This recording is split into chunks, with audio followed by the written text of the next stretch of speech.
జై శ్రీరామ్, జై కృష్ణ. మీ X pastor CH Anand మరొక షార్ట్ వీడియోతో మీ ముందుకు వచ్చాను.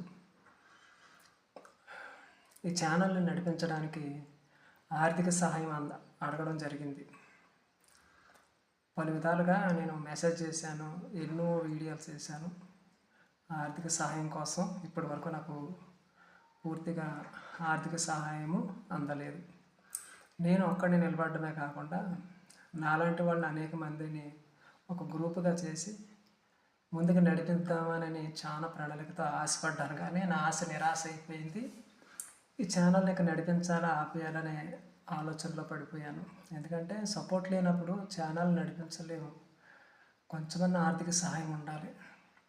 జై శ్రీరామ్.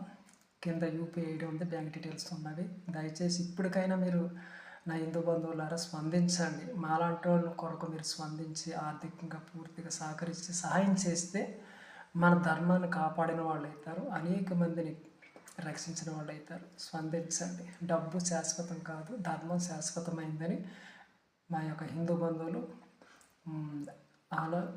అర్థం చేసుకోవాలని కోరుతున్నాను. అంతేకాకుండా ఈరోజు షార్ట్ వీడియోలో నేను మాట్లాడేది ఏంటంటే, బైబిల్ దేవుడికి నరబలులు అవసరం. నరబలులు అడుగుతాడు. అబ్రహాం కుమారుడైనటువంటి ఇస్సాకుని తనకి బలిగా అర్పించమని, నరబలి అర్పించమని అబ్రహాంని బైబిల్ దేవుడు అడిగినప్పుడు, బైబిల్ దేవుడు అయినటువంటి యెహోవా అడిగినప్పుడు, అబ్రహాము తన కుమారుడైనటువంటి ఇస్సాకుని బలిగా అర్పించడానికి మోరే దేశంలో ఉన్నటువంటి ఒక పర్వతం మీద బలి అర్పించుచుండగా, అబ్బే బలి అర్పించమన్నాను, నువ్వు నీతిమంతుడివి, చెప్పిన మాట విన్నావు, నీ కొడుకుని బలి అర్పించడానికి తీసుకొచ్చినావు కనుక, నీ ఇష్ట ప్రకారంగానే బలి అర్పించడానికి ఇష్టపడుతున్నావు కనుక నేను అడిగినందుకు, అబ్బే ఈ బలిలోకి అవసరం లేదు, తీసుకుపో, దాని పొదలకు పోటీలు ఉంటే పొదల్లోనే అది వేసేసి నా బలి అర్పించే అని అబ్రహాంతో చెప్తాడు. అబ్రహాం బైబిల్ దేవుడు చెప్పినట్టుగానే అంటాడు.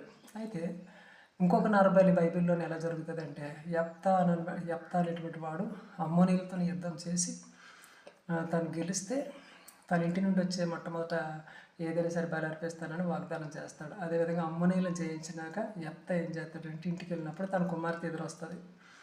తర్వాత తన కుమార్తెని బైబిల్ దేవుడికి బలిస్తాడు.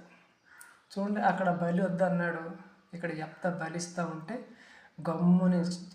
గమ్ముని నోరు మూసుకొని బలి సమర్పించుకున్నాడు, బలి తీసుకున్నాడు. ఒక ఆడపిల్లని బలి తీసుకున్నాడు బైబిల్ దేవుడు. కనుక కింద లింక్ ఇచ్చాను, వీడియో ఉంది కదా, ఆ వీడియో చూడండి, బాగుంటుంది. మరో